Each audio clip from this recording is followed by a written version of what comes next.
Welcome to Synchronize Swatches, your twice-monthly dose of coolness. I'm your host, Chip Johnson. And I'm the other guy, Chris Gregory. Every other week, we watch an episode of the cult classic 1990 sitcom Parker Lewis Can't Lose, and then we record ourselves talking about it. It's time for Operation Record the Podcast. Are you ready? Gentlemen, Synchronize Swatches. Matthew Broderick as me. Ferris. Bueller. Ferris. Bueller. Oh, what a feeling! Ferris. Well, you didn't stand a chance against a man of his caliber. Sayonara, Sonny. Ferris. I went to the doctor yesterday and got my vaccinations. So Okay. I haven't been to the doctor in about a year and a half, because bouncing between insurances and whatnot. But anyway, so I finally went and got those two, but I also got the Tdap, which I don't remember the last time. It's a tetanus shot and whatever else is in that little cocktail. Of Yeah. goodness. Yeah. I don't recall the last time I got one. Like the doctor asked me, when was the last time you had a tetanus shot? I was like, the last time I remember getting one was like 1999. Oh, So wow. I don't know if I'm, maybe I got one since then. But the time that I got it in 1999 was when we were working at the sign shop, and I was building a crate, and I was using that pneumatic nailer, Yeah. or the nailer on the compressor, and blasted a nail through, not a nailer, but a staple, an industrial staple through one finger and into the other one. I remember that, yeah. Stapled my fingers together. Oh, Yeah. God. That was a lot of fun because I had to go over to the sink and yank it out. It was like simultaneously gross, a little scary, but also like, hell yeah. I'm a man now. I'm a man. I've removed a small staple from my finger. So weird to see something like pierce both sides of a part of your body. Oh, God, I go know. in and out like that. But I don't think that I've ever done anything like that. yeah. You're more the pierce the thing guy when, you put your foot through fences and whatnot. Yes, I'm the thing piercing other things. Yeah. You are the one who kicks a hole in the fence. Yes, exactly. I am the one who kicks. Bring damage. Yeah, the Tdap. Yeah, diphtheria, I think, is one of the other ones in there, right? Yeah. Tetanus, so. diphtheria. I don't know what the A and P are for, but I had to Yeah, get it's like- that. I definitely I've had mine pretty recently. Because when I did the Malaysia trip back in May, at first I thought, I was like, oh shit, I got to get a bunch of new vaccinations. But I checked all I have like the vaccine card or whatever. Yeah. And all my shit was still up to date from when I was traveling back in 2015, right? So about 10 years. But all that stuff was like actually still good. So I didn't have to get any vaccinations for Malaysia this year. So. Oh, that's cool. But the Tdap was definitely one of the ones. I think it lasts. I think I was just under, like, it lasts 10 years or something like that. I think. Yeah. But yeah, I mean, I had gotten a ton when I first started traveling, and then before I hopped to Asia from Spain, I remember getting a ton of vaccinations in Spain. Yeah. That was the previously discussed travel that was covered by our first podcast a decade ago, the world its ass. Look it up. Look it up, and you can listen to guys in their 30s talking about traveling. Yes. Various misadventures. Oh man.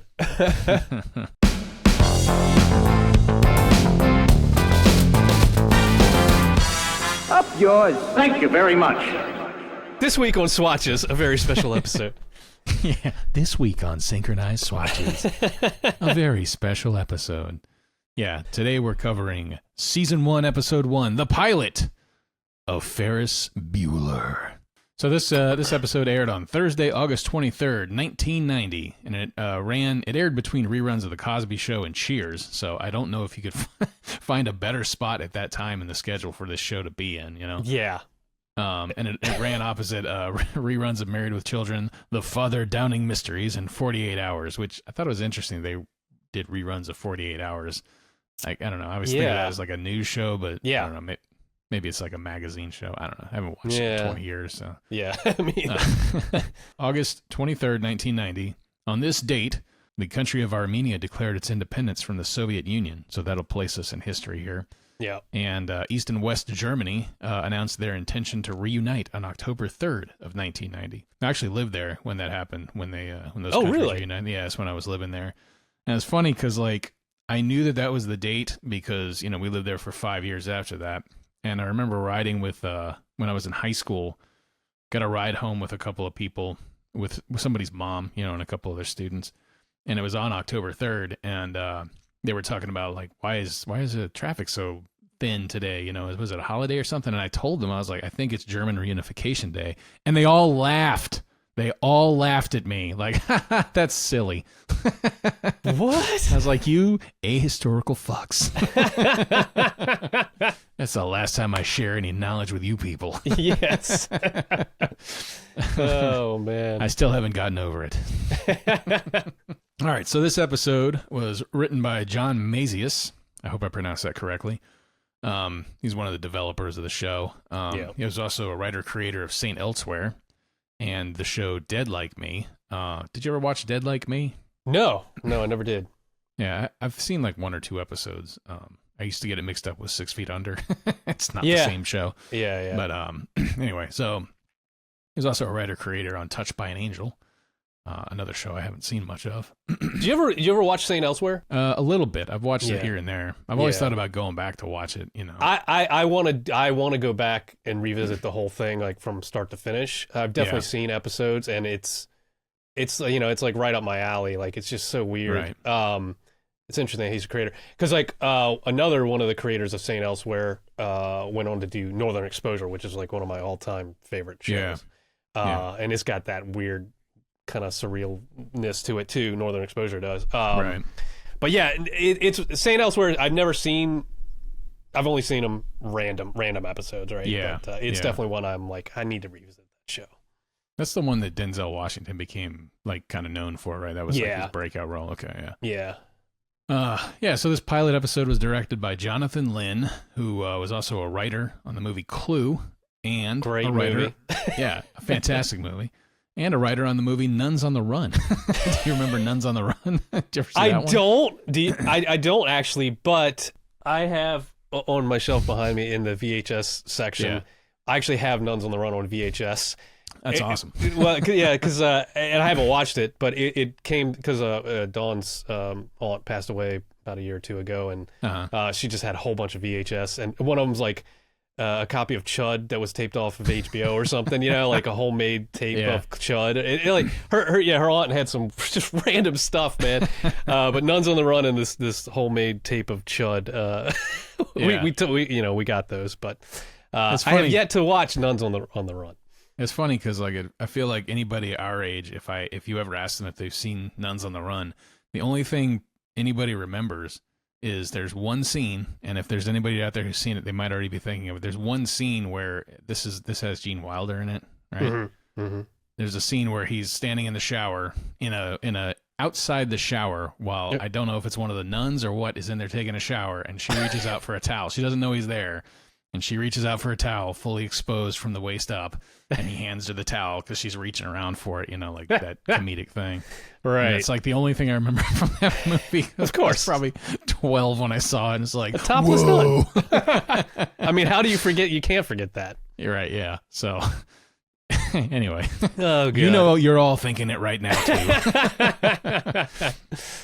All right, so my synopsis for this pilot episode of Ferris Bueller, the TV show, is... This ain't your slightly older brother's Ferris Bueller. On the first day of 11th grade, Ferris tries to woo recent transfer student Sloane Peterson while dodging Principal Rooney. As I'm sure everybody knows, this show is based on the movie from 1986, starring Matthew Broderick. If you don't know that, then we can't help you. Yeah, I can't remember the last time I saw Ferris Bueller. It's been a while since I've watched the whole thing. I've seen bits of it here and there, but it's always on TV. Really enjoying that movie, and in fact, I think the first time I saw it might have been like in 1990-ish, maybe around this time.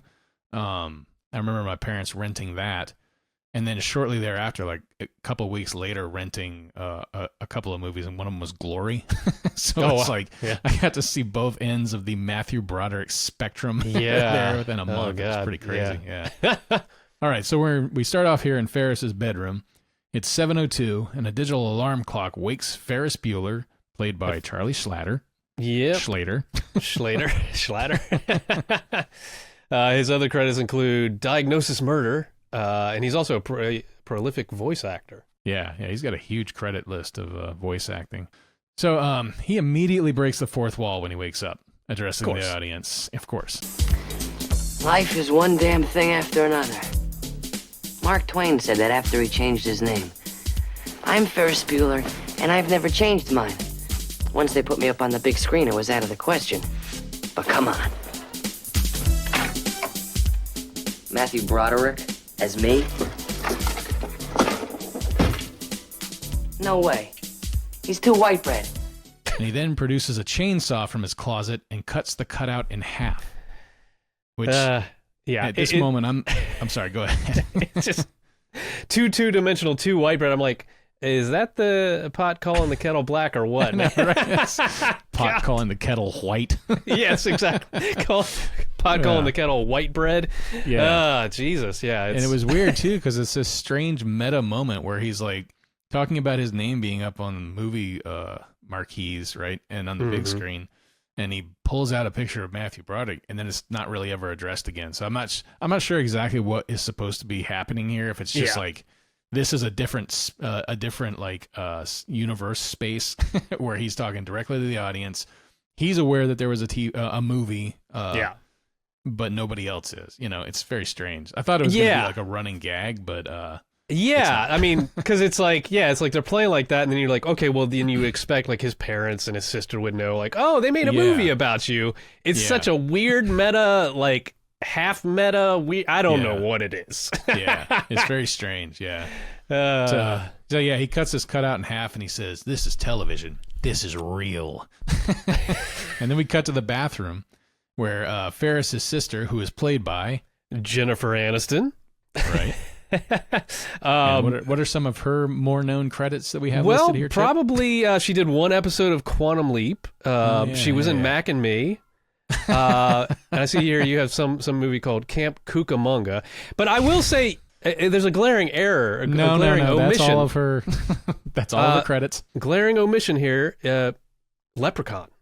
Oh, right, yeah. Sorry. I was too taken aback by her uncredited role in Mac and Me. You can't include all the credits here, okay? I think I got the important ones. I think Leprechaun's pretty important. So Jennifer Aniston is playing Ferris's sister, Jeannie, and she shouts out at him for creating a racket while she's curling her eyelashes. And Ferris tells us that she thinks he gets away with murder. However, she's the one with a car and a nose job. And Dawn actually pointed this out. She watched it the first time through with me. She thinks that may be a dig at Jennifer Grey. Oh, yeah. Because Jennifer Grey, of course, played the sister in the movie. Yep. And at this time period, I think it was maybe a year or two before this, Jennifer Grey had a nose job. Like, that's right. Infamous nose job, like where people claim she was like unrecognizable, and supposedly her career took a hit because of it. That's right. Yeah, I kind of remember that. Yeah. I bet she's absolutely right there. Yep. Yeah. So at the breakfast table, Ferris's dad calls up to him from behind a copy of the Los Angeles Times and tells him to hurry up, slugger. Ferris's dad is played by Sam Freed here, known for Coneheads, Thinner, Kate and Alley. He's definitely somebody I've seen, but like I couldn't have placed him in anything specific. Yeah, he wasn't super recognizable to me, even though I've seen most of those things. But anyway, so Ferris tells us his dad thinks the world would be a better place if everyone started their day with a tummy full of oatmeal.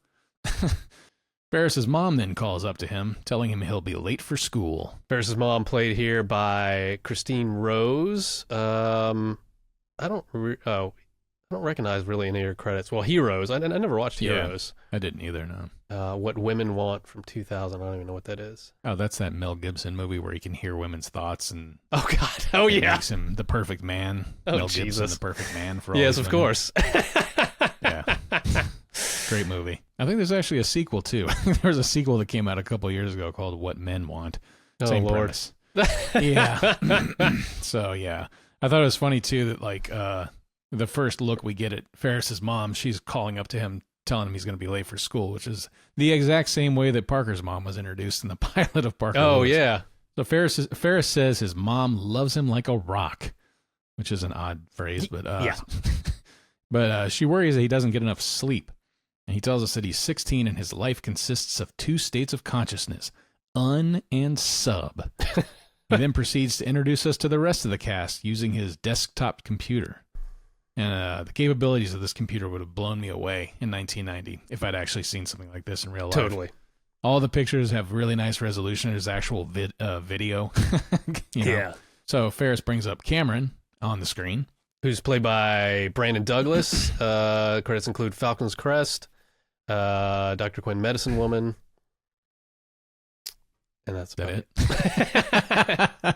That's all we got? That's all we got. Okay. He is described as a hypochondriac, and then the image on the screen of Cameron sneezes. And Ferris tells us that even the computer couldn't keep the bugs out. Next, we see a picture of Sloane Peterson. And Sloane Peterson is played by Amy Dolenz, I guess is how you say it. Dolenz? Yeah, that's she's her credits include Can't Buy Me Love, Pumpkinhead 2, which I have not actually seen, General Hospital, and the new Leave It to Beaver, as is usually the case around this time period. Yep. Somebody's going to have a new Leave It to Beaver credit or some kind of rehashed show. New Munsters. Yeah. What's happening now? What's happening now? Yeah, exactly. Something we've run into quite a bit on the Parker Lewis episode. Yeah, so I made a little note here that Sloane was Ferris's girlfriend in the movie, from what I remember. Yeah. Here she's being retconned as a new transfer student. So we get I assume they were mapping out the big chase over the course of the season. You know. Yes. Which is it's weird. Sloane is his girlfriend in the movie. Right. Here she's a transfer student that he's going to start chasing. Mm. And I say the logic is so fucking weird. Back to the whole thing of like, oh, they made a movie about me. Right. And it's like, okay, well, if Sloane didn't exist in your life until this point right now, how the fuck did the movie know about Sloane? Yeah. It's so fucking weird. Yeah, and it exists. That movie took place in Chicago too, didn't it? Oh yeah, and this is L.A. Yeah.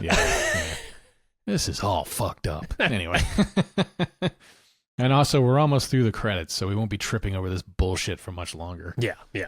Ferris tells us they're about to fall in love, but first they have to meet. So Mom calls upstairs again, and Ferris decides to go. He tells us goodbye, turn off the lights when we leave, and don't touch the stereo. He closes the door before reopening it a moment later and inviting us along for the ride. A little education never hurt anybody. So I put a note in here. Let's discuss the intro here, because this is where the theme music and the intro kicks in. Yes. And I just got to say, it is the most 1989, 1990 theme song, and it is some of the worst. They are like sub Saved by the Bell graphics in this. In this intro Saved by the Bell. This makes Saved by the Bell look fucking stellar. Yeah, it's the music, and it's funny because it's like you combine them, because basically what we see Charlie Schlatter. Yeah, Schlatter. Yeah, I wish we'd figured out what his name was. He's the lead of the fucking show. Yeah, I know. No disrespect. Anyway, we see him dancing around on screen with nothing but green screen behind him. Like there's no real world elements at all. You know, it just seems like the cheapest, and that with the music, it just seems like the cheapest fucking video and audio package I've ever seen. Yeah, because it's bad green screening too. Because like the house is green screen. Like he comes out and like he just kind of like. He's not even walking. He just kind of like moves forward in space for a minute, like and walking. Like forward. It's not synced with his walking, and it's just and then he hops and like it's just. I mean, it's not only cheesy early '90s type of graphics, but it's unfortunately poorly done. Right. Like and even their logo, it's just some generic ass font in yellow that says Ferris Bueller. Like there's no. no graphic design whatsoever with the logo or the title, and then like it's just this weird green screen sequence of him dancing around, and then names the cast names come in, and he does some shit with it, and it turned yellow, and then he like does the cross your arms and lean back against one of them. Like, it's just so fucking stupid. Yeah. I made a note later, but I mean, this kind of carries over, aside from the fact that the song fucking carries over the whole episode. But like the video package carries over too. Like the graphics are, they look like, it looks like 1984 news graphics or something. Yes. It's just really poor and cheap looking, which sucks. And it's surprising to me as a show on like NBC or whatever. I think it was on NBC, right? If it was between Cheers and, so it's on NBC, it's on primetime, and it's a marketable franchise, it's based on a fucking huge movie, so the idea that there was no money put into that at all, is surprising to me, but it really diminishes the show greatly, I mean, I guess that's what makes it feel so much worse too, is that they should have had money. They should have had money to do this stuff right. Like, it's so bizarre.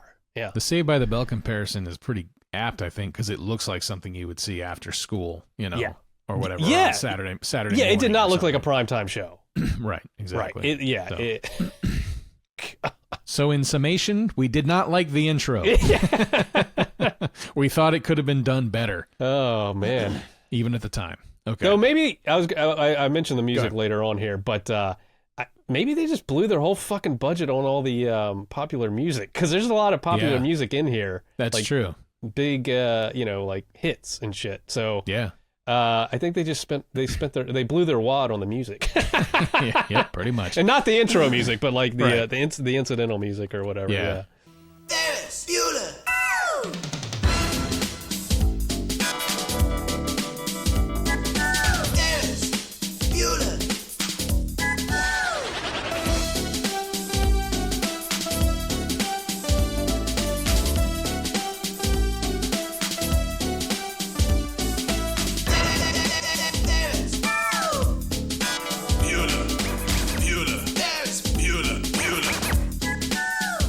I'm sure it seemed cool at the time, I mean, it sounds like 1990. It's just really, it's just cheap. That's all, I'd push back on that. I think even for the time, it sounded horrible. Because I mean, think about it. Like the show we normally recap, Parker Lewis. That fucking theme song's fucking fire, man. Like, that was exact same time period. It's like you could do something that sounds 90s but still sounds cool as shit. Yeah. Yeah. And so they just dropped the ball. Fair enough. I tried to defend you people. Sorry. Chip's right. All right. So let's kick off here. We're at the dining table. Ferris comes downstairs and compliments his mom and jokes around with his dad, who is still reading the paper. We get this nice little exposition through dialogue here as Mrs. Bueller informs everybody that today is the first day of school. She tells Mr. Bueller to give Ferris some fatherly advice. And his advice is never to invade Russia in the winter. So then Jeannie comes downstairs and Dad welcomes her, calling her Princess. And this is where I put a note about the graphics budget looking pretty low, because the credits are going through this sequence as well, and they're just same problem. So Mom criticizes Jeannie's makeup choices, which Jeannie calls her out for doing. Jeannie's strapless shirt and overalls go uncommented upon, however, I should point out here. Mom asks Dad for help, and Dad says it is a phase she's going through, so our gender roles are clearly defined here. Mom suggests Jeannie could give Ferris a ride to school, but Ferris says he's bussing it, which means something completely different these days. Mom tells him he's terrific, and he says, Happy Mother's Day early. She smiles at him, and Jeannie sneers at Ferris. Mom is off, Dad is off. Jeannie calls Ferris on his bullshit and goes over the ground rules for the year. Let's set some ground rules here. I am a senior. You are a nothing. Got it. Good. When we're at school, pretend we are not related. Okay. Good. Keep a low profile. The lowest. Fine. Ta-ta. And as Ferris leaves, Jeannie follows him. And outside, a stretched limousine is waiting. Ferris kisses a shocked Jeannie on the cheek and gets in the limo. and she's disgusted. Then we hear the front door close, and Jeannie feels for her keys, which she does not have. Yeah, and I have to say, I mean, it's clear she's a freaking star here. I mean, even in this show, I mean, she's fucking stellar. Like, her deliveries, I mean, even with the material as it is, it's like, she does a great job. Yeah. A lot of charisma on Jennifer Aniston. Yeah. Let's just say that. So we're inside the limo now, and we meet Cameron, and he's inside the car with Ferris, and Ferris picks up the phone to talk to the driver, Boris, and he asks him to crank up a CD, and as the limo proceeds to the Santa Monica boating pier, we hear the B-52s blasting over the stereo. Yeah, and my note here is I think they blew their whole budget on the music. Yeah, definitely, yeah. Yeah, so Cameron complains about the petri dish nature of high school as Ferris hacks into the school's computer system with a remote laptop. So all seems very ahead of its time. Yes. He removes Cameron from the roster of his PE class and tells him that he's inserted himself in all of Sloane's classes. Cameron tells him that Sloane won't give him the time of day if she has any interest in graduating. And he realizes at this moment that they are late for homeroom. And Ferris says, "Beware the wrath of Rooney."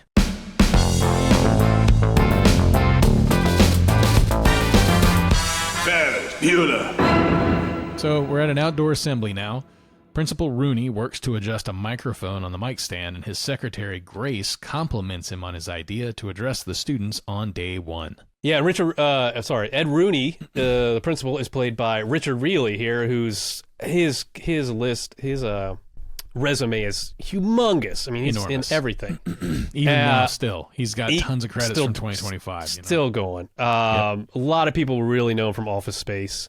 And then I remember from Grounded for Life. That was I think probably the first time I ever really kind of like started recognizing him.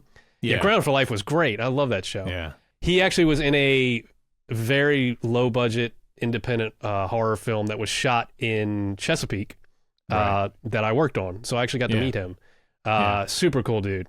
Yeah. Like I was going to ask if you wanted to talk about that because I remember that being I always remember him from Office Space, Grounded for Life, a couple of Star Trek episodes, and then the fact that you worked with him at some point some years ago. He was super cool. I was like a camera assistant on this shoot, and like there was like a couple, like the two lead guys or young guys that like they were like no names or whatever, but like they were the ones that were like kind of holed up in their trailer. Take that, assholes. Well, but I mean, they were the guys that like. Right. They were holed up in the trailer, didn't ever talk to the crew, but Richard Reilly, he actually took, like, because we had to take a little bus to go to lunch each day, he rode with the crew, like, like he always rode with us and hung out with us, and like he was just so down to earth and so super cool, man. I was just impressed by that guy. And then Grace, his assistant, is played by Judith Kahn, and one of her credits includes Hot Shots. She's actually in Hot Shots Part 2 as well, but I didn't. Oh, really? Okay. And then also Analyze This, and I see you have here Sesame Street. Yeah. She played a couple characters in some early episodes. I mean, like early 80s episodes, I think. I don't know if she played on... I don't know if she was live action or she was doing puppet work, but gotcha. I just thought it was cool that she was in Sesame Street. Yeah, that's awesome. So Rooney wants to set the right tone, but she warns him that the students look restless, and then she wipes his brow. They do look restless. Yes. They're a motley crew out there. They are.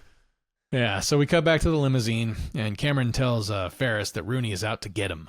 And Ferris assures him that this won't happen. He suggests the Pledge of Allegiance as a means of calming Cameron's nerves. And so they open the sunroof to the limo, and he stands up, and then Cameron reluctantly joins him. And as they tear down the highway, hands over hearts, they recite the Pledge of Allegiance to an enormous American flag flying on the side of the road. So we cut back to the outdoor assembly, and the students of the assembly are also reciting the pledge, so there's this nice blending of those two scenes. After this, Principal Rooney introduces himself to the students, and someone yells, "Louder!" And he says, "Thank you," without missing a beat.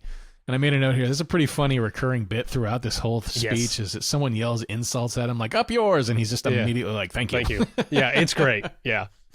The way to tamp down the restless crowd. Just thank you. It's very funny. Rooney talks about the need for rules and the importance of abiding by the student handbook.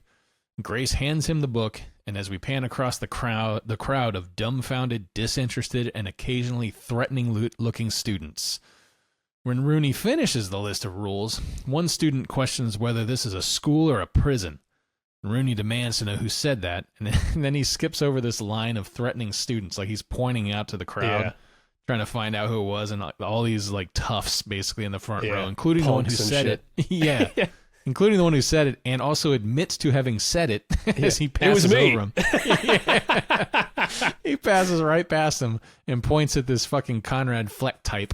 Yeah, totally. And zeroes in on him. This I wrote down that he is one especially detached-looking dork. Yes. So this guy is Arthur Petrelli, and he calls him up on stage while Grace tells him that isn't the right student, and Rooney says he's close enough. And Arthur Petrelli here, played by Jeff Maynard. Yeah. His credits include... Did I put credits down for him? Oh, I don't think so, actually. I was going to say, I don't have them there. I forgot to put him in there. He was in UHF. I remember seeing that. He was in UHF. Yeah, you're correct. That's probably what I remember, or that's probably why he looks familiar, you know. Totally. That's exactly why, yeah. That's probably the only place I remember him from. Yeah. Arthur Petrelli. All right, so with Petrelli on stage, Rooney begins to chastise him. And Ferris and Cameron arrive at this moment. Arthur Petrelli shouts that Ferris has told them that free expression is their right. And Rooney gets very upset and says he doesn't want any Ferris Bueller disciples around here. This also goes back to the earlier scene with Jeannie, where like it's weird to me that she's telling him to shut the fuck up and keep his head down when we go back to the school and he's got disciples and people quoting him and people, as we'll see in a future scene, people are coming to him for help. It's like, what does she think is what's going on here? Yeah. What is this? Yeah, it's weird. Yeah, like they couldn't decide on what the status of them was going to be or something. Totally, yeah. So Ferris asks one of the students how long Rooney has been rambling, and the student replies, most of my adult life. That's a pretty good line. That's a great fucking line, yeah. This show has a few funny jokes in it. Oh, totally. It totally does, yeah. So Rooney then says that he is going to expel Arthur Petrelli, and he asks Arthur if he has any last words, as Ferris pulls a remote switch from his jacket pocket, and he extends this enormous antenna, and then he counts down from 3, and a trapdoor springs beneath Rooney. And I put a note here, thank goodness Rooney was standing exactly where he needed to be standing. Yeah, exactly. He's like right there. Oh, God. Yeah, so he's wedged halfway through the trapdoor as the students begin to cheer, and he cries out, Bueller! As we cut to the hallway outside. The hallway inside. Yeah. Typically hallways are inside. All right, so when we cut inside, we hear She Drives Me Crazy by the Fine Young Cannibals, which I had to pat myself on the back for because I pulled the name of the song and the artist without checking on it. Nice. No Shazam involved. Yes. I also remember that Weird Al released a version of that called She Drives Like Crazy, and I think that might have been on the UHF soundtrack, actually. Oh, well, that's a good connection. When I was in 5th grade, we had to do like, I don't remember if it was a talent show or what, but I remember standing in front of the class with a friend of mine doing like lip syncing that song. She drives like crazy, the UHF that's song. Funny. Yeah. Oh, dude, that's hilarious. Oh, I was a dork. Was. Oh, man. There's a lot of self-delusion in that past tense. All right, here we go.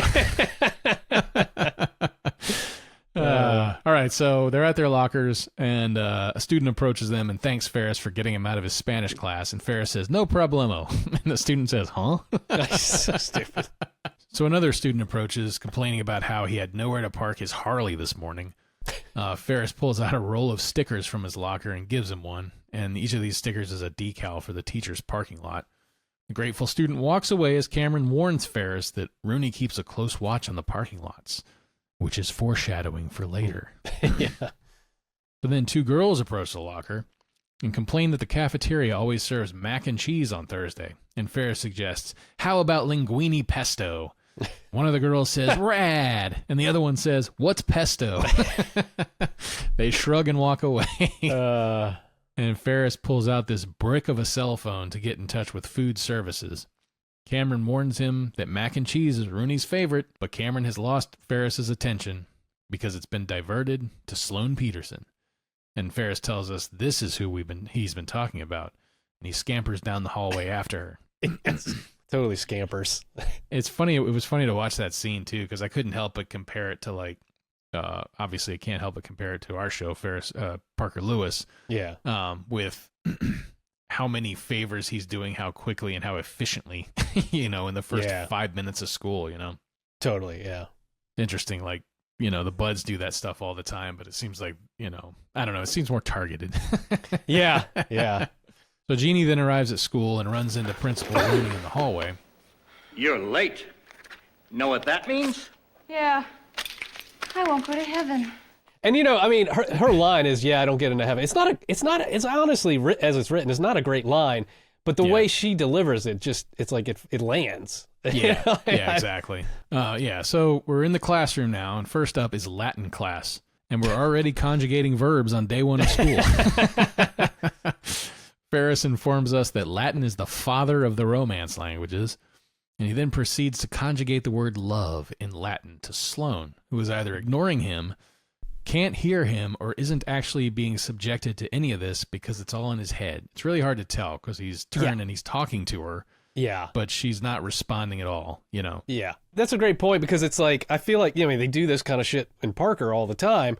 Yeah. But it's like, it just makes sense. Like, what's going on. Whether it's a fantasy of his, or whether it's a breaking the fourth wall and nobody else can see it. Like, it's even though it's kind of the same thing, in Parker, it seems very clearly defined, and there's no question in your mind, like, wait, what's happening? Like, right. it just works. And I can't quite parse out why, like, here it doesn't work. Maybe you're right, because he looks like he's looking at her and talking to her, which is maybe what's throwing the whole thing off. I don't know. Yeah.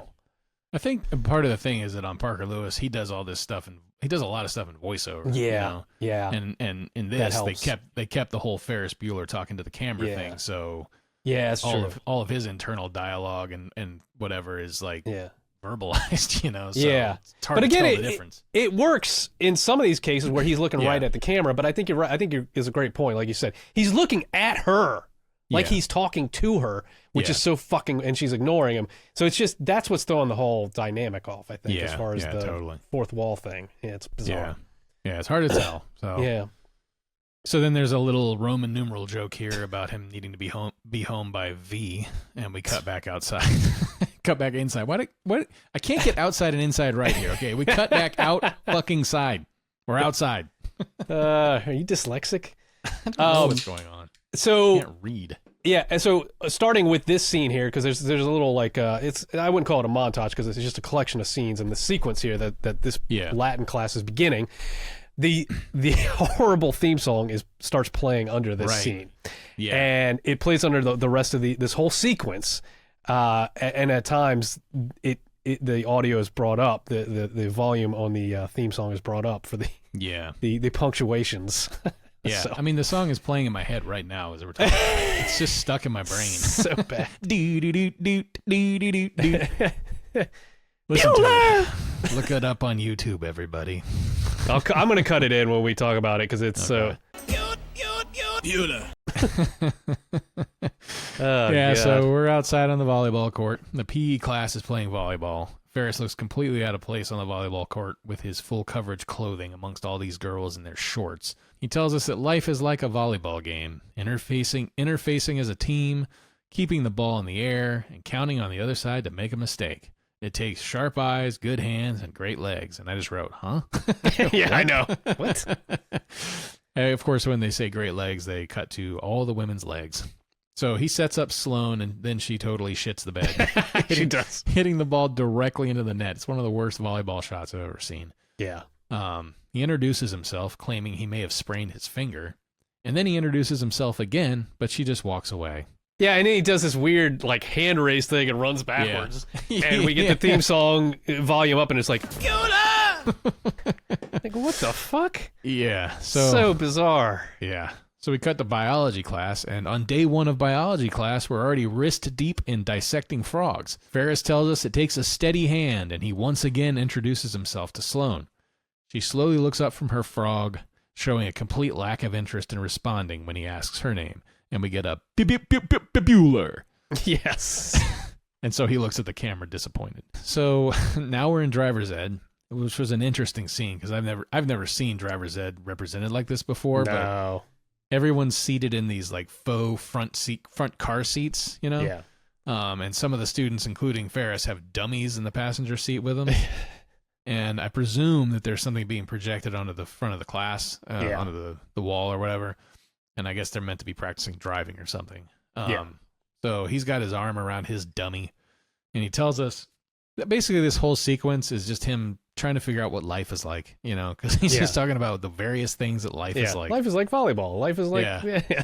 We get an interesting insight into his mentality, too, with just his way of describing what life is like. Yeah. Driving is a lot like life. Dangerous. You buckle in for a little security, then speed past all the other morons on the road, avoiding the pitfalls and potholes that lie ahead. And then everyone swerves to the left, and Ferris falls out of his seat onto Sloane, who was in the car next to him. He asks her what that kid was doing in the middle of the road. Where's his mother? Actually, he says, where's his mother? He's got a very strong accent. Yeah, he does.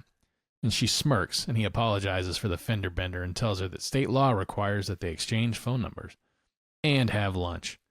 Sloane asks if he has a car, and he says he does, and says, we're out of here. I guess he says, are you talking to me or are you talking to the dummy? Yeah. She's like, whichever one has a car. yeah, that's right. She doesn't really give a shit about him. She's just like, do you have a car? All right. You got a car, motherfucker? Anyway, so. I can use you. Yeah. So they're out of there. They leave, and we get more of that awesome theme song. Oh, God. Bueller! All right, so we cut to Rooney's office, and Principal Rooney is seated at his desk complaining that he asked Grace for number 2 pencils, and she brought him 2 pencils. She's looking out the window, commenting on what a lovely couple they make. And Rooney thinks she's talking about the pencils and suggests that if they'd only breed, he'd have a full pack. She clarifies she was talking about Ferris Bueller and Sloane Peterson. Rooney is enraged and leaps out of his chair, demanding to know where she sees them, and she points them out, saying, getting in that Toyota. And Rooney says, oh, what a feeling. Which I noted here was a little Toyota slogan joke there. Yep. He's giddy. He's got Ferris now. So we cut to the history class. This is Jeannie's history class. And she's in not quite Ben Stein's history class here, listening to this guy who's kind of like Ben Stein in the movie. Kinda. Droning on about the Pacific Theater, which again is an odd place to start the school year. Yep. She looks out the window and she sees Ferris getting into her car, and she leaps up and leaves class to run out of there. Rooney's already outside watching the car drive away, and Jeannie tells him to call the police because her car's been stolen. You're the principal, do something. And Rooney proceeds to write her up for unauthorized absence. He hands her the slip and he says, you know what this means? And she crumples up the slip and says, yeah, one more and it's a hat trick.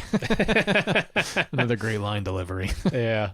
All right, so now I think this might be the commercial break. I think so, yeah. Yeah. When we come back, we're at the beach, and we see skaters, bikers, surfers, and sun as the Beach Boys' Wouldn't It Be Nice serenades us.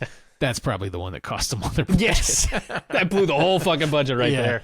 Yeah. They were like, way more than Fun Young Cannibals. We had fucking B-52s. We had to go with the Beach Boys, for God's sake.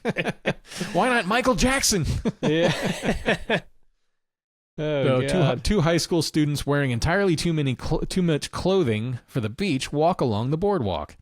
Ferris asks Sloane if she ever wondered where the waves come from, and he suggests that a native in Tahiti, problematic, maybe did a cannonball last week, and we're just now feeling the results. She says she's not much into physics.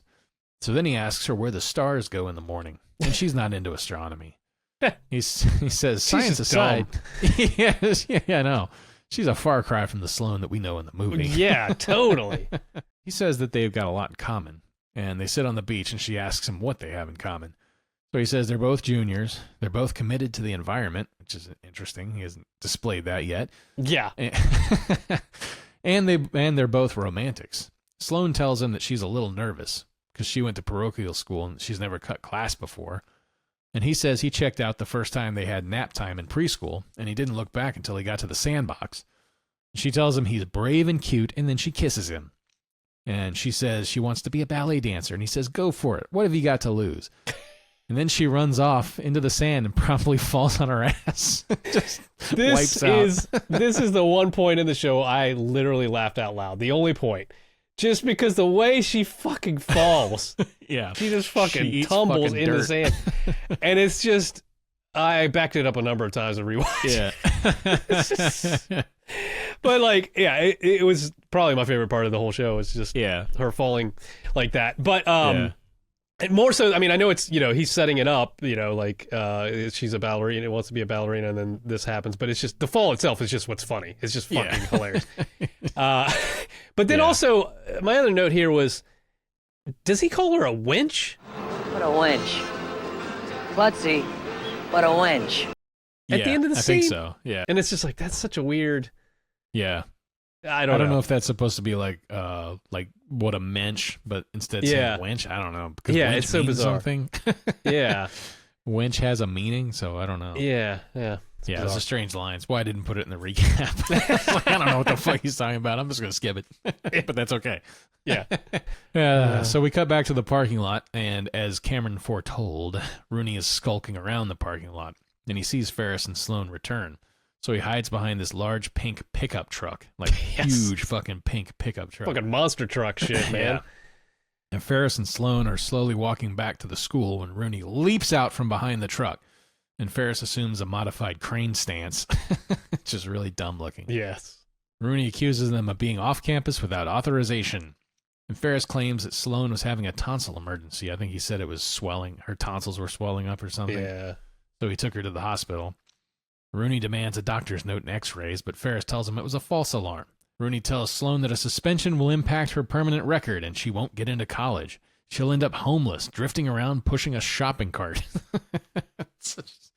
I don't know why that made me laugh. Terrible, heartless bullshit. Yeah. She breaks down and says it was all a lie. Ferris agrees. Lots of homeless people have college degrees. Sloane admits that Ferris took her to the beach, and Rooney dismisses her with a warning for her show of honesty. He puts his arm around Ferris and tells him it is time for his farewell party. He's throwing the book at him. Ferris tells him he gets one phone call. Rooney asks who he's going to call. His mommy? I love the way he says that. Yeah, I know. Who are you going to call, your mommy? And Ferris says, my attorney. Man, I have to say, Sloane just fucking sold him out quick, too, man. Yeah. God. And also, so actually, I forgot to mention this earlier. Back when they're at the beach, and she's like, I'm kind of nervous about skipping. I've never skipped before. It's like, bitch, this was your idea. Like when she was like, do you have a car? And then he's like, all right, yeah. And they left. Like, it was totally her idea to skip out because he had a car. Yeah. Yeah, she makes no sense in this fucking show. So we're back at Rooney's office, and Ferris is seated on Grace's desk outside when Rooney and his attorney, Alan, emerge. And Alan is actually Alan Rakins from L.A. Law fame, right? Yeah. Yeah. I didn't get that at first because I didn't watch L.A. Law, and I didn't know who the fuck he was. So yeah. When he said his name was Alan, or he said his attorney was Alan or whatever, like this whole thing made no sense to me. I thought it was very strange and meta the first time I watched it. Yeah. And then when I was doing the recap, I don't remember what clued me in, but there was something where I was like, I bet he was on something. I bet he was on L.A. Law, and then I looked. Maybe they made an L.A. Law reference or something. But it's when he says, when she says, give my best to Roxanne or something like that. Yes. I was like, what is that? So I looked it up, and it's L.A. Okay. Yeah. L.A. Law. Yeah, so they've reached a deal and they shake hands on it, and Alan directs Ferris to the hallway. Grace tells Alan, it was nice to meet you, Mr. Brackman. And Alan tells her he's not really Douglas Brackman. And she says, give my best to Roxanne. And that's the little L.A. Law exchange that made no sense the first time I watched it. Exactly. Like, what are these lunatics talking about? Yeah. Yeah, so the whole bit is that Alan Rakins is playing himself, right? And Ferris has hired him, has hired him. Well, I'll let let you continue here. Yeah, and that's not unlike what Parker's been doing through the whole first season. Yeah, except he got cool Modi, so whatever. Yeah, exactly. But yeah. So he hired Alan Rakins to play his on-screen persona as a lawyer and fool Rooney. Yeah. And he fooled Rooney, but not Grace. Grace is because Grace recognizes him. So much for him to have to say, I'm not really him. Yeah. So Grace asks Rooney what happened in there, and he tells her Alan held a gun to his head. She tells him that he didn't stand a chance against a guy of that caliber, and they both look at each other. So in the hallway, Alan tells Ferris that Rooney had him dead to rights. He threatened lawsuits, student protests, etc.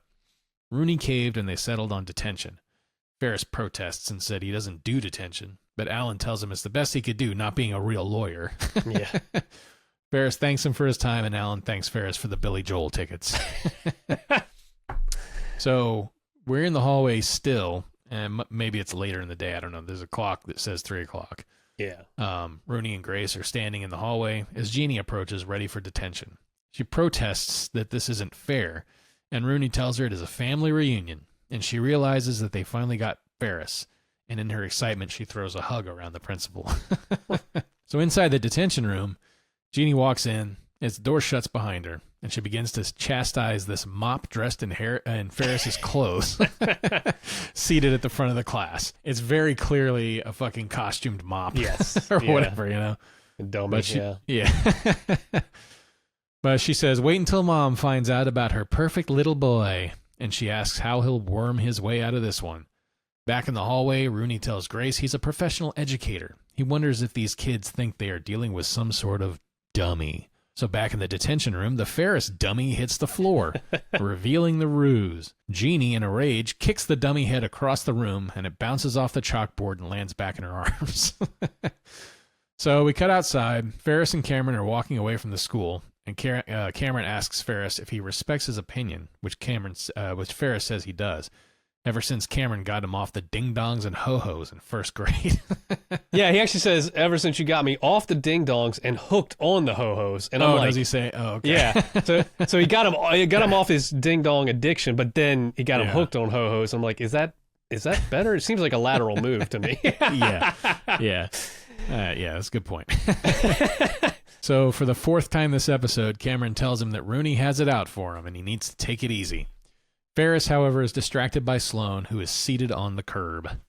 Yeah, and when Cameron's talking to him about Rooney being after him, he's like, if you keep thinking with your weenus, he'll nuke you. That's right. I forgot he said weenus. It's like, what? Weenus. So Ferris goes over and says hi to Sloane. She apologizes for getting scared and panicking earlier. He forgives her and sits with her on the curb. He tells her not to worry. Rooney's bark is louder than his bite once you figure out how to work him.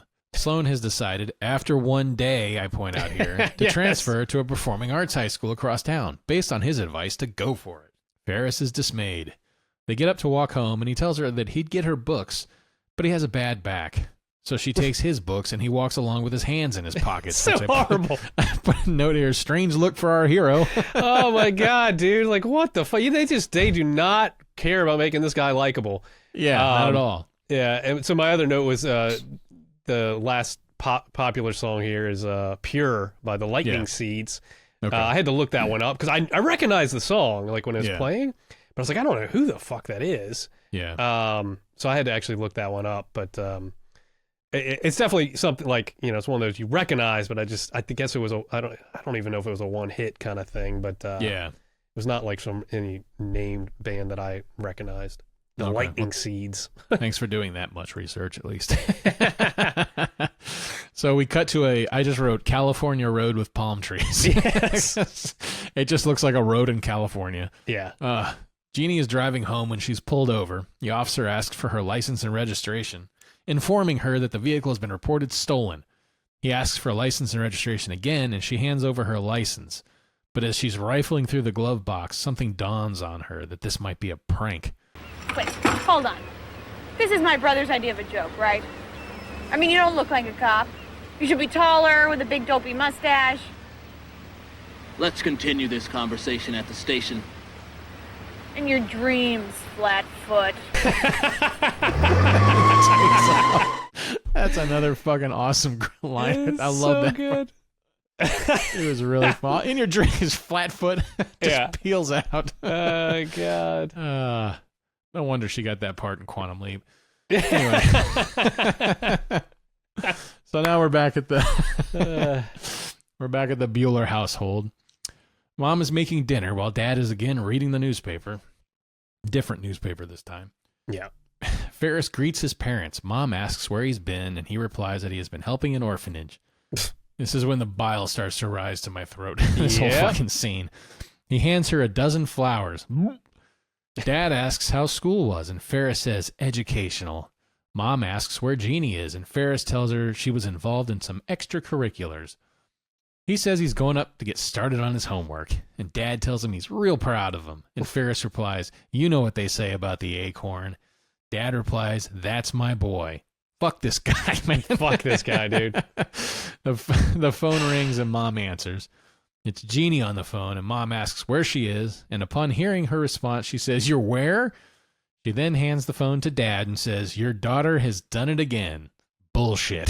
This is fucking bullshit. Totally. Yeah. So we're back in Ferris's bedroom now, and Ferris says, what a day, and flops on the bed. Then he recaps what we've learned today. There are two kinds of people in the world, the Sloanes who want to kiss you, and the Rooneys who want to kiss you off. Ferris gets on his computer and finds Jeannie's police file, and her bail is currently set at $250. Ferris tells her he is going to get to work getting Sloane out of performing arts school, but first he has something to do. He proceeds to alter Jeannie's bail from $250 to $250,000. And my note here is, what a dickhead. Fucking asshole, dude. Why? Your family has to pay that dumbass. I was thinking, it's like not just punishing Jeannie, it's really punishing his parents. Like, you could have fucking bankrupt the family? What the fuck, dude? They gotta go pull a $250,000 bond? Fuck you, man. God. Anyway, so he starts talking about time and parents and how they feel like it wasn't that long ago. They were just like you. To you, this seems like nonsense. They've always been old. And then he steps in front of a mirror and says, of course, everyone was young once. Then one day you look at the mirror and you see gray matter staring back at you. If mom and dad give you a hard time, it's just because this is a very strange twist, turn in the narrative here. But he says if mom and dad give you a hard time, it's just because they love you, warts and all. Which reminds him that he needs to see a dermatologist. Yeah, and my note was here, none of this fucking tracks. Like, he has no issues with his parents at all. Like, this episode had nothing, like, all his interactions with his parents were, like, fucking golden. Like, like his parents fucking love him. They give him the world. And it's like this ending monologue does not track at all. Yeah, it's like an after-school special or something. It's like, hey, man, they might be giving you a hard time. It's just because they love you, man. Yeah. But it wasn't like he even clashed with his dad or anything. Yeah, in this. Like, 100%. It was so fucking weird. Yeah. He blew smoke up both their asses. Yeah. Oh, God. So as he sits on the bed inspecting his foot, his mom yells up to him that dinner is warming in the microwave and that they have to go to the police station. He says, better stop by the bank, asshole. Fuck. Ferris starts to leave to go downstairs, then turns and says, hey, see you next week. By the way, next time, could you dress better? And I just wrote, fuck this guy. Yes. Fuck him. Fuck him. He walks out, closes the door, and that fucking theme song continues playing. Then we get one more, Bueller! And then mercifully the episode ends.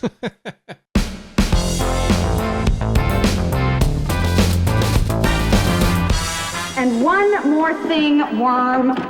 Oh my God, this fucking show. I mean, it's clear. I mean, it's obvious from day one why this thing did not last past half a season. Yeah. Very few redeeming qualities, unfortunately. I think a couple great performances, of course, Aniston and Richard Riehle. I think they both. I mean, especially because that's the thing too. Like that's what Charlie Schlatter is up against, and the guy that plays Cameron, and Sloane, and the girl that plays Sloane as well. You're up against a fucking iconic movie, played by amazing actors who those actors came into those roles with no preconceived notions because like those characters didn't exist before, so they could bring their own shit to it and make it really sing. And when you have to recreate or when you have to act like a character that's already been established, it's very tough, right? Yeah. I think, like I say, I think Jennifer Aniston did a great job of like making it her own. Like it just, I felt like I say, some of the lines weren't great, but I don't know, somehow she delivered them great. Yeah. Richard Riehle too, even though he's replacing what's his name as Rooney. Yeah, I think he's believable as that guy. Yeah. Granted, he's not a pedophile, but right, I was gonna say, you mean Jeffrey McPeedy Jones? Yeah, Jeffrey Jones. There you go. Yeah. I mean, he's no pedophile, but he did it all right. We don't know that. We do. I'm just kidding. I love Richard Reel. Oh God. But no. So, but like the guy that plays Cameron, it's like, I mean, that's a tough role to step into. Yeah. And then same thing with Ferris. I mean, stepping into a role played by Matthew Broderick, you know, like I just you're already starting off behind the 8 ball. You know what I mean? Like trying to do a show like this. I think there's one advantage Parker Lewis, among others, had was there was no real basis for it. There was no source material. It was just they were creating those characters from scratch, and they can make it their own. And like, I mean, they had a lot of other great stuff going for it too versus the show, but better graphics budget, better theme song. It was interesting because, like, I mean, I was watching this and thinking about, like, if I was watching this at the time, would I have liked it? It's possible, maybe I might have given it another shot, you know, another episode, because I watched Saved by the Bell when I was a kid, and that show sucks. You know, it's not good, and but you know, I also tried to think about, like, watching the pilot of Parker Lewis now and then. You know, it has its clunky shit in it as well. You know, this is not good though. You know, and like, and it's. I mean, the biggest problem is he's not likable. Right. I mean, that's number one. Like, I mean, granted, Ferris Bueller in the movie does some kind of fucked up shit, but like, but there's always he always kind of redeems himself, and like, he's, you know, even when he's doing stuff that's kind of shady, like, you still like him, because of the way they pull it off. And same thing with Parker, like, you know, like if he does something wrong, like they just make he's just a lot more likable, and they did nothing to make him likable. Well, it's funny because it's like you know, again, pilot, but it seems like they didn't know, to your point, like they tried to start the episode off by cutting Matthew Broderick in half and basically saying, this ain't that, this is something new. So, you know, they go forward like that, and it's no shade to Charlie Schlater, but no, not at all. Him playing this role he doesn't have the charisma that Matthew Broderick did playing Ferris Bueller in the movie, you know, and that's probably, that may be direction, you know, who knows what that was, but for whatever reason, he starts off lacking the charisma and the draw of Ferris Bueller. And then over the course of the episode, the stuff he does is just asshole. It's all very selfish asshole stuff. Like everything he does. And granted, Ferris is selfish in the movie as well, but like, it's more so in this, like everything he does is, you know, trying to get into Sloane's classes for one thing, and distracting her in all of her classes, ignoring Cameron throughout. He's just not a likable character, like you said, you know, and the writing doesn't help him at all, you know. So, you know, and it would have been nice to see more of Cameron. I think that there's probably a lot more they could do with him. He's not like a ruined character from this point, but just sort of sidelined a little bit. But I mean, like you say, like you have to have that charisma if you're gonna play a character like Ferris, because he does do selfish stuff. But like I think so, Broderick helped that, just being who he is. But also, I think the writing was nuanced enough in the movie that even with selfish things being done, there was redemption. You know, like, and there's just no redemption here. It's just all asinine, like asshole shit. I mean, the bail thing is just like, dude, like. I mean, if you want it, you know, the way it should have gone is like her bail was set at 500, and he's like, he brings it down, like, well, you know, I gotta help them out, or whatever. You're like, something. Use your powers for good, right? Like, and then and also now I've got to figure out how to get her out of ballerina school or whatever. Oh, so you're gonna just totally like rip her dreams away from her because you want, like, yourself, like, it's. I'd be curious to see, not enough so to watch it, but I'd be curious to see like where any of those stories go beyond this, you know, because you know, I'm sure he gets his comeuppance at some point, maybe or maybe not, because maybe they just completely missed the point of the movie. I don't know, but it lacks the whole show lacks charisma, with the exception of, like you said, Jennifer Aniston's performance is great. she and Richard really are the only ones that really laughed at, besides Sloane falling on her ass. Yes, yeah, exactly. I didn't care for the parents. I didn't care for that any of the stuff that was going on. It just it's no wonder. It's just not a good show, and it's no wonder that they didn't last. It just feels like it was rushed to production. It just feels like, oh, we want to cash in on this. They greenlit it and maybe just didn't put enough money behind it, or I don't know, man. A lot of questions. Maybe they decided they wanted to do something based on but different from the movie, and then what they made just wasn't good. If you don't have a character if you don't have a protagonist that's likable on a show like this, it's not going to go anywhere. So no. Whatever, yeah, I mean, the thing is, the whole thing is Jeannie's supposed to be the antagonist. And you just feel more for her than you do for Ferris. Because she doesn't do anything in the episode to earn any of that shit. Nothing. All she did was tell him to mind his, not to be a jerk or whatever. Or to whatever normal older sister stuff, I guess. But nowhere near deserving any of that shit. Yeah. But at least we got to watch her yell, "So long, Flatfoot." Flatfoot. That was fucking funny. Oh God. Anyway. Yeah. Bueller! On the next Synchronized Swatches. All right, next time on Synchronized Swatches, we begin Season 2 of Parker Lewis Can't Lose. Hooray! Yes, Episode 1, Father Knows Less. A parent-student projects starts... What? Off to a roaring start here. A parent-student project starts off innocently enough, then unravels many Santo Domingo students' relationships with their parents. Parker deals with his overthinking father. Jerry and his father could probably create cold fusion with their brain power. And what? And Mikey's rocky home life comes out. A potential disastrous episode begs the question of how Parker can fix this one. Yeah, that sucks. Wow. That's not a good one. A parent-student project starts... Wow. Yeah, come on. Just proofread this shit, guys. Come on. My brother's a dead man.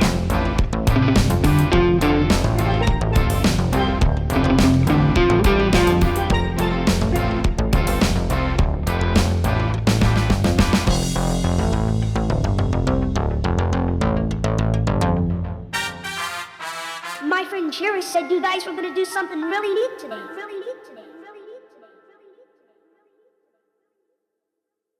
In your dreams, Flatfoot.